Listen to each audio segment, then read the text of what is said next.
ایک آدمی مسجد میں نماز پڑھنے کے لیے آیا۔ وہ ایسا لباس پہنے ہوئے تھا جو سونے کے وقت پہنا جاتا ہے۔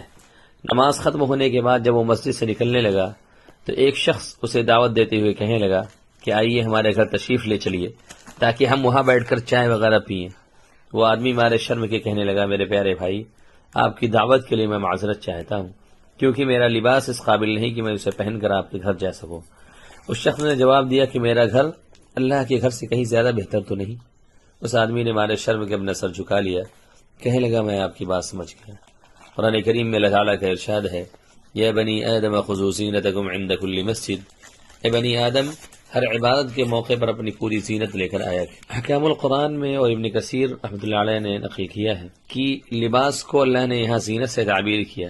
اس میں اس بات کی طرف اشارہ ہے کہ نماز میں بہتر لباس پہننے کی کوشش کرنی چاہیے۔